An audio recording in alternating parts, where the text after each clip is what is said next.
글로컬 문화 시대의 전통문화 콘텐츠의 위상과 과제를 주제로 이야기를 하게 될 한신대학교 디지털 영상문화 콘텐츠학과의 신광철 교수입니다. 오늘 여러분들과 나누게 될 내용은 다음과 같습니다. 서론과 결론을 포함해서 글로컬 문화의 함의를 알아보고 과정 그리고 윤리로서의 글로컬라이제이션에 대해서 그리고 한류와 글로컬에 대해서 살펴본 다음에 글로컬 문화 시대 전통문화 콘텐츠의 위상과 전망을 주제로 정리를 갈무리하겠습니다. 네, 글로컬 담론과 관련해서 가장 많이 회자가 되는 문구는 다음과 같은 이야기입니다. 세계적으로 생각하고 지역적으로 행동하라 라고 하는 것인데요. 이 이야기가 나온 기가 벌써 한 세기가 지났습니다. 스콧 플래너와 패트릭 게디스라고 하는 학자들이 1905년에 그들의 저서인 도시의 진화라고 한 책에서 처음 이야기 꺼냈던 것입니다. 다시 말해서 도시를 어떻게 발전시킬 것인가 하는 그런 맥락에서 세계적으로 생각하고 지역적으로 행동하자라고 하는 그런 이야기를 하게 된 것이죠. 이 이야기가 오늘날 글로컬 담론의 핵심적인 논의를 이루고 있습니다. 최근에 봉준호 감독이 기생충으로 각광을 받게 되면서 이 글로컬 내지는 로컬과 관련된 굉장히 흥미로운 문제 제기를 하였습니다. 미국 매체인 벌처와의 인터뷰를 통해서 꺼낸 이야기인데요. 벌처는 다음과 같이 질문을 던졌습니다. 지난 20년 동안에 한국 영화가 영향력을 행사했음에도 불구하고 아카데미상 후보에 오른 적이 없다. 이 사실에 대해서 어떻게 생각하느냐? 라고 하는 질문에 대해서 봉 감독은 아주 시원하게 답변을 했죠. 좀 이상하긴 하지만 별것 아니다. 아카데미 시상식은 국제적인 영화제가 아니라 로컬 시상식이다. 다시 말해서 글로벌 대중문화의 대표격이라고 할 수 있는 미국이라고 하는 나라를, 아메리카를 로컬이라고 하는 범주에 묶어둔 것입니다. 이 말이 네티즌들에게 회자가 되었습니다. 그래서 네티즌들이 굉장히 흥미롭게 이야기를 듣고서 이런 이야기를 하기도 하죠. 로컬이라니 지금까지 누구도 말하지 않았던 미국 영화 산업에 대한 아주 진실된 표현이다. 이렇게까지 이야기를 했습니다. 아카데미 시상식은 전 세계 영화인이라고 하면 선망에 맞지 않는 그런 시상식인데 이 시상식에 대해서 봉 감독이 로컬이라고 하는 담론으로 묶어버린 것이죠. 그런가 하면은 로컬 담론과 관련해서 경계를 뛰어넘는 그런 시도들도 벌어지고 있습니다. 드라마 파친코를 예를 들 수가 있는데요. 이 파친코는 미국의 작품이라고 할 수 있지만 그것은 한국 이야기를 다루고 있고 제작자도 배우도 작가도 대체로 한국계 미국인이거나 한국계 일본인이거나 한국인이거나 그랬습니다. 그럼에도 불구하고 이 작품은 국적으로 따지자면 미국 작품이라고 할 수 있겠죠.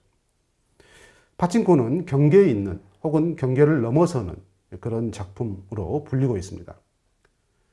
여기서 중요한 것은 국적의 불확실성이나 애매성이 아닌 국적의 무의미성, 나아가서는 무국정성까지 이야기하면서 새로운 가치를 부여했다는 것입니다.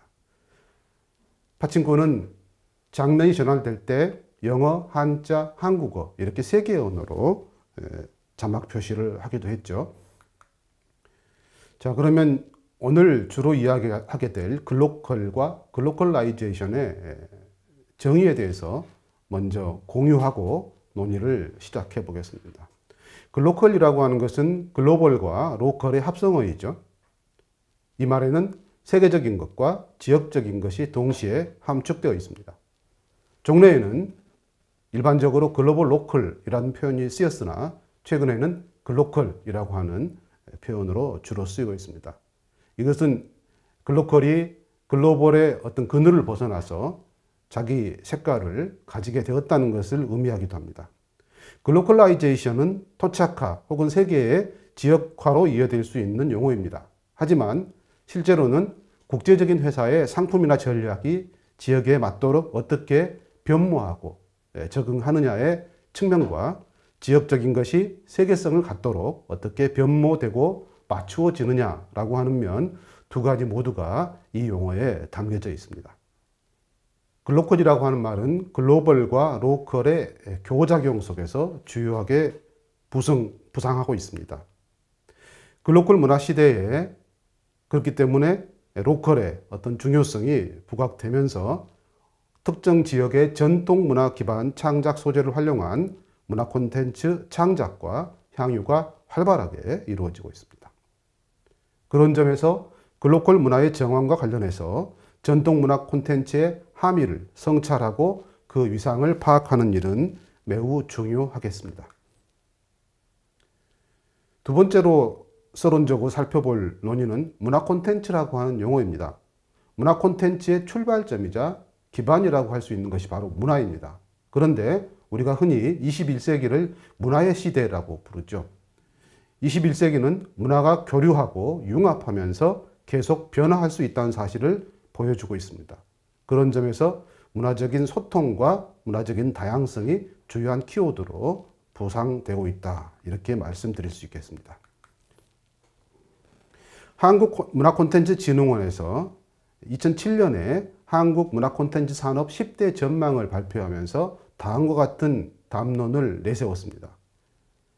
지금은 이제 한국콘텐츠진흥원이라고 하는 이름으로 불리고 있지만 당시에는 문화콘텐츠라고 하는 표제어를 내세워서 한국문화콘텐츠진흥원이라고 불렸습니다. 진흥원에서는 이렇게 이야기했습니다. 최근 침체된 한류를 재점화하고 지속적으로 발전시킬 대안으로 제시되고 있는 것이 바로 글로컬 문화 전략이다.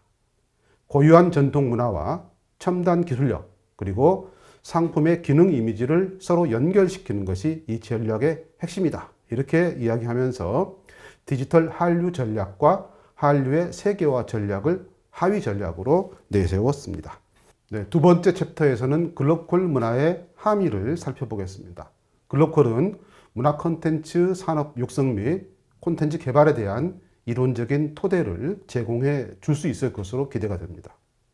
글로벌라이제이션에 의한 대중문화의 세계화라고 하는 정황에서 글로컬 문화 콘텐츠가 하나의 대안이 될 수 있을 것입니다. 아까 살펴본 파친코를 대표적인 사례로 우리가 환기할 수가 있겠습니다. 글로벌과 로컬은 서로 상반되는 개념이죠. 하지만 글로벌과 로컬이 만나서 글로컬로 합류하면서 새로운 맥락을 형성하게 됩니다.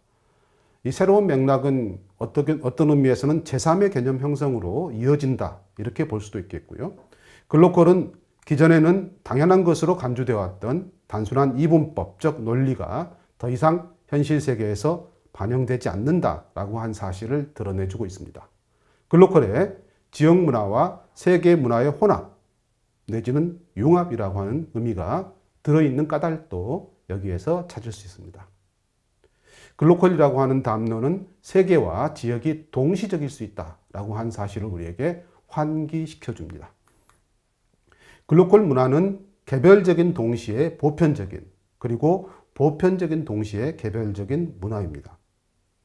여기 글로컬에서의 보편, 개별은 개념상 분리될 수는 있습니다. 하지만 이 두 개념은 함께 붙어 있어야만 비로소 의미를 지닐 수 있겠다. 이렇게 볼 수 있겠고요. 자, 세 번째 챕터에서는 과정과 윤리로서의 글로컬라이제이션에 대해서 살펴보겠습니다. 글로컬라이제이션은 글로벌라이제이션과 로컬리제이션의 합성어입니다. 그래서 끊임없는 변화와 적응 그리고 융합의 과정을 겪게 됩니다. 그런 점에서 글로컬라이제이션은 퓨전 문화, 문화 혼종의 생산으로 연결된다. 이렇게 볼 수 있겠습니다. 글로컬라이제이션이라는 용어는 비즈니스 분야에서 글로벌 상품의 현지화를 위한 마케팅론에서 주로 언급되어 왔습니다. 이게 1980년대 정황이라고 할 수 있겠고요. 이후에 사회문화적 현상을 설명하는 용어로 확대되었습니다. 현재는 1990년 초 이후에 이러한 상황, 사회문화적 현상까지를 아우르는 그러한 뜻으로 주로 쓰이고 있습니다. 글로컬라이제이션 마케팅은 지역 특화로 인한 이득과 세계화로 인한 이득 모두를 놓칠 수 없을 때 취하는 전략이기도 합니다.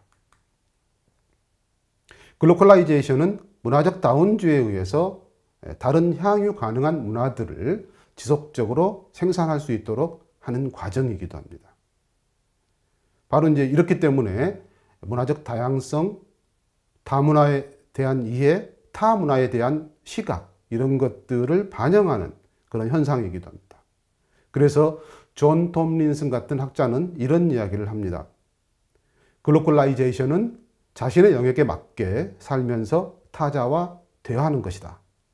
그리고 그러한 대화의 구체적인 윤리로서 윤리적 글로컬리즘으로서의 범세계주의라고 하는 개념을 주창했습니다.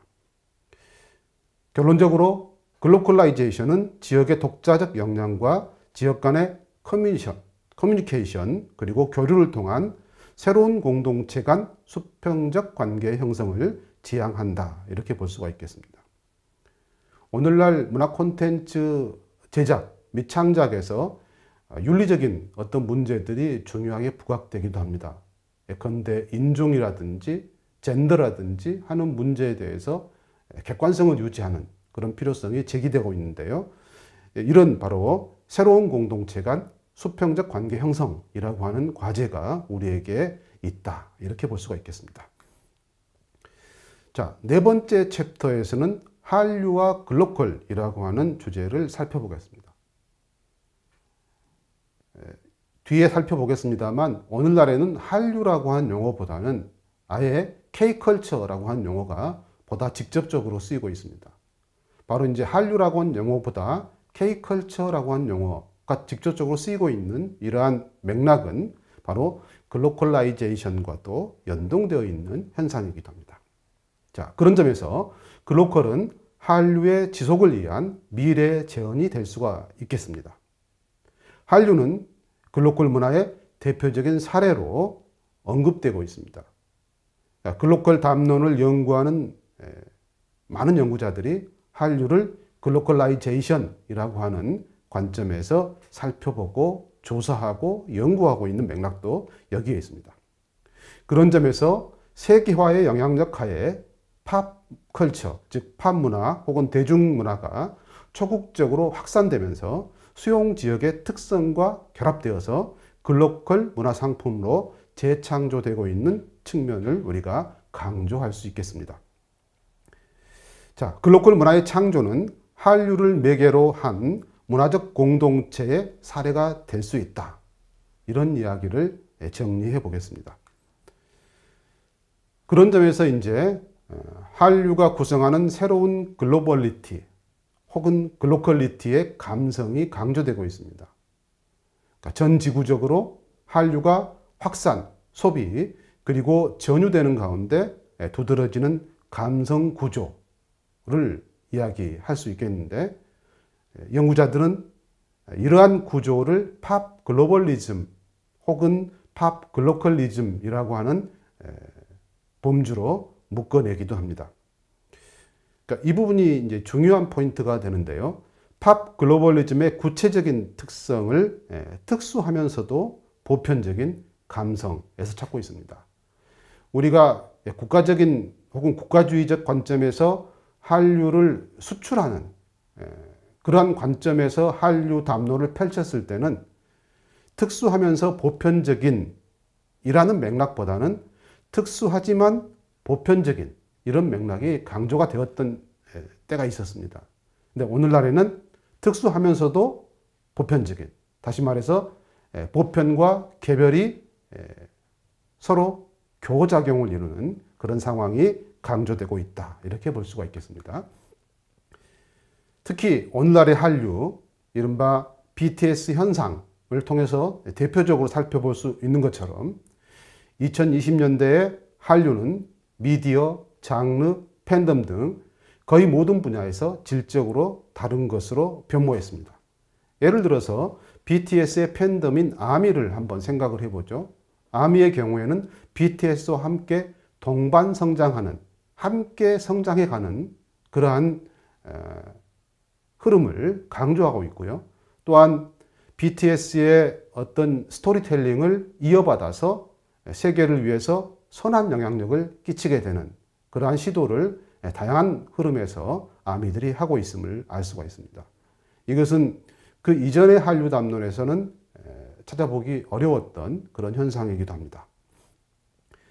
한류의 영토가 이제 확장되고 있습니다. 과거에는 한국, 중국, 일본 등 아시아권, 특히 동북아권을 중심으로 한류가 확산되었다면 오늘날에는 이른바 플랫폼의 성과를 활용하면서 한류의 영토가 전 세계적으로, 전 지구적으로 확장되고 있습니다. 그런 점에서 한류의 영토 확장은 지구적 시공간의 프레임 재설정으로 이어질 수 있다. 그래서 오늘날 대중문화 연구자들이 한류 현상, K컬처의 확산 현상을 세계 대중문화의 미래를 측정하는데 중요한 연구 테마로 삼고 있습니다. 방금 잠깐 언급했습니다만 글로벌 대중문화로서의 한류의 도약을 가능케 한 가장 큰 요인은 유튜브와 넷플릭스로 상징되는 글로벌 플랫폼이라고 할 수가 있겠습니다. 물론 유튜브, 넷플릭스 이 플랫폼 모두 오늘날 대중문화 최강국이라고 할 수 있는 미국의 국적을 지닌 그런 플랫폼이기도 하죠. 그렇지만 유튜브와 넷플릭스는 전 지구적인 확산 과정과 전 지구적인 향유 과정을 거치고 있다는 점에서 글로벌 플랫폼으로 불릴 수도 있겠습니다. 자, 이제 지금까지 논의를 전제해서 글로벌 문화 시대의 전통 문화 콘텐츠의 위상과 전망이라고 하는 결론적인 논의를 시도해 보겠습니다. 최근에 흥미로운 현상 하나가 언론에 보도되었습니다. 창작 뮤지컬 심청전래동화라고 하는 작품인데요. 이 작품의 넘버곡이라고 할 수 있는 다이브가 언론에 조명을 받았습니다. 이 다이브라고 하는 작품은 LG 그램 컴퓨터죠. 노트북 컴퓨터의 360 디지털 광고 영상의 일환으로 발표가 된 것인데요. 장르로 보면 애니메이션 뮤직비디오 장르라고 할 수 있겠습니다. 이 뮤직비디오가 발표된 지 얼마 안 돼서 1300만이라고 하는 조회수를 기록을 했습니다. 이걸 계산해 보면 매시간 2만 명 이상이 이 뮤직비디오를 시청했다. 이렇게 볼 수가 있는 수치이죠. 그런데 이 다이브라고 하는 뮤직비디오 작품을 만든, 창작한, 작사하고 작곡한 이가 바로 하버드 대학에서 공연예술을 전공하고 있는 한국계 미국인입니다. 줄리아 류라고 하는 인물인데요. 오늘날 한국의 전통 문화를 소재로 하거나 주제로 해서 한국계 외국인들, 그러니까 이른바 코리안 디아스포라로 불리는 인물들이 창작 활동에 많이 참여를 하고 있고 그들의 어떤 새로운 감각, 이 새로운 감각이 어쩌면 글로벌 감각, 그리고 그 감각에서 나아가서 형성된 글로컬 감각이라고 할 수가 있겠는데요. 그러한 감각으로 우리의 전통 문화를, 한국의 전통 문화를 새로운 시각으로 풀어내주고 있습니다. 자, 네티즌들의 반응을 좀 살펴보겠습니다. 우리나라 전통 이야기가 아름다운 노래와 애니메이션으로 재해석돼 표현되는 것이 감격스럽다. 이런 반응이 있었는가 하면 심청의 새로운 도전을 표현한 노래와 영상에 전율이 돋는다. 이런 반응들이 나왔습니다. 그런가 하면 최근에 이러한 K컬처의 글로컬 확산과 관련해서 그 맥락을 짚어준 인물이 있어서 한번 소개를 해보겠습니다. 이동훈 엔터미디어 콘텐츠 대표이신데요. 이분은 미국에서 리메이크 되어서 깊은 관심을 끌었던 드라마 굿닥터의 제작자이기도 하고요. 아까 소개해드렸던 파친코의 공동 제작자이기도 합니다. 이동훈 대표가 2021년 7월에 미국에서 열린 한국콘텐츠진흥원 미국 비즈니스 센터에서 열린 미국 진출 비즈니스 특화 보고 발표에서 이렇게 이야기합니다. 북미 시장에서 흥행한, 인정받은 K콘텐츠의 흐름을 정리해보면 2006년 한국 영화들의 할리우드 리메이크를 시작으로 싸이의 강남스타일, 그리고 한국 드라마 리메이크, 굿닥타를 예를 들 수가 있겠죠. 그리고 BTS의 활동, 기생충, 미나리, 오징어 게임으로 이어지게 된 것입니다.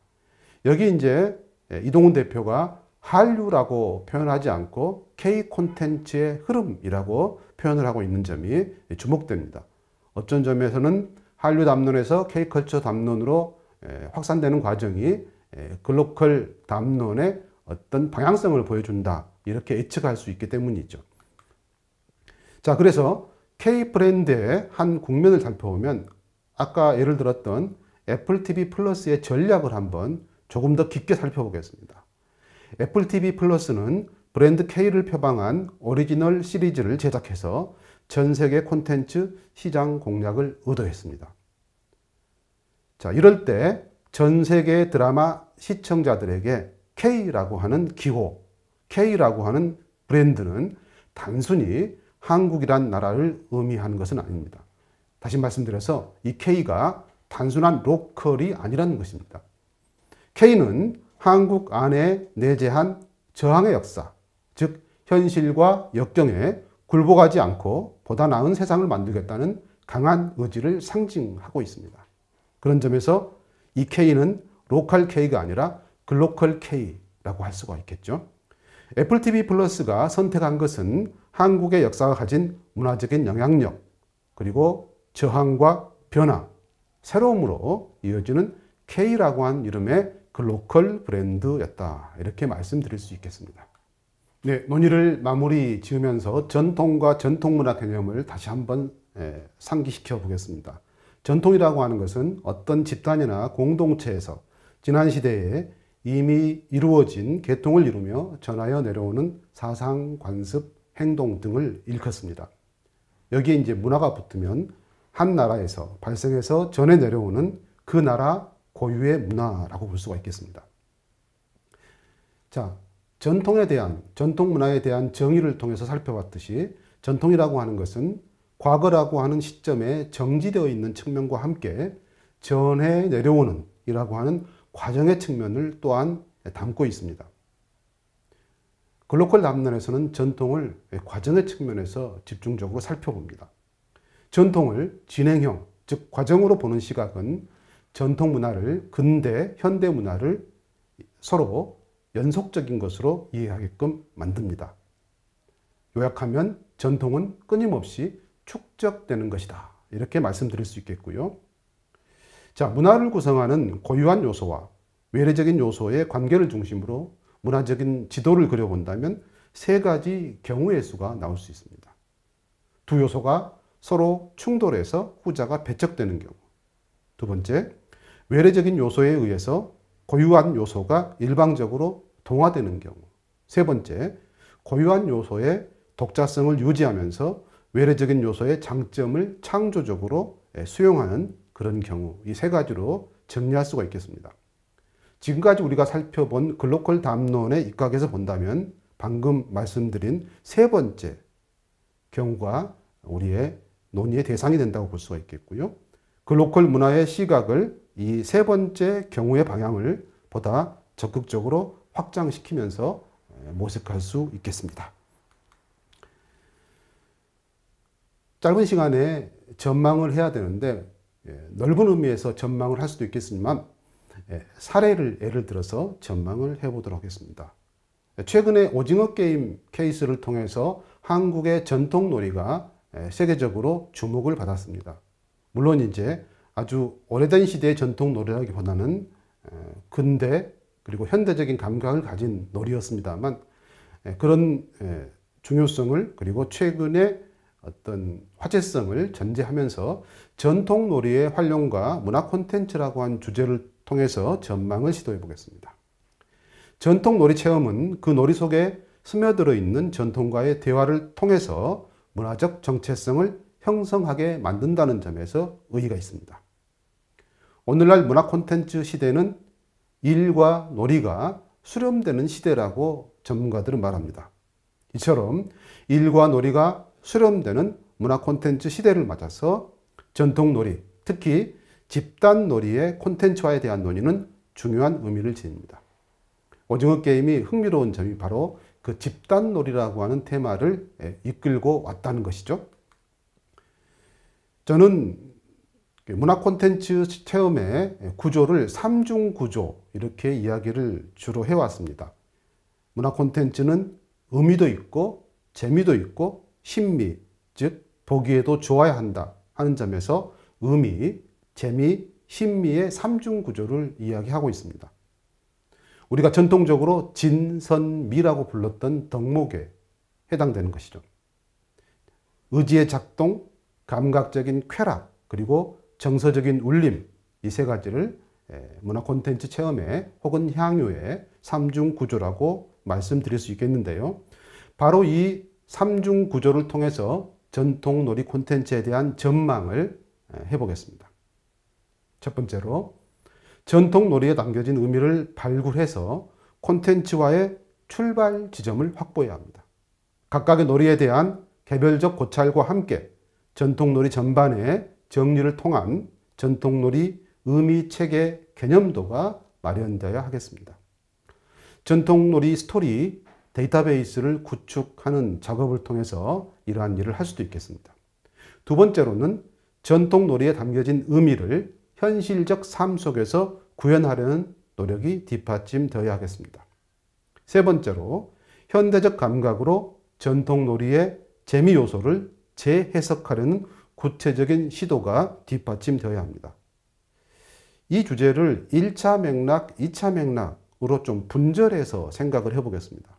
첫 번째로는 전통적 의미에서의 재미를 포착하기 위해서는 관련된 이야기들에 대한 분석 작업이 수반되어야 합니다. 이것이 1차 맥락이고요.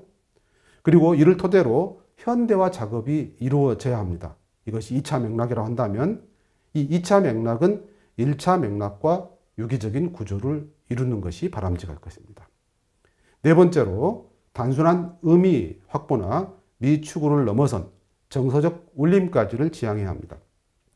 오징어 게임의 그 집단 놀이들이 정서적 울림으로 이어질 수 있었던 것은 이른바 신자유주의적 세계화의 끝지점에서 민중들이 겪고 있는 고통, 그리고 그 고통으로부터 탈출하려고 하는 욕망, 이런 것들이 글로벌 대중들로부터 관심을 혹은 공감을 이끌어낼 수 있었기 때문이라고 할 수가 있겠습니다.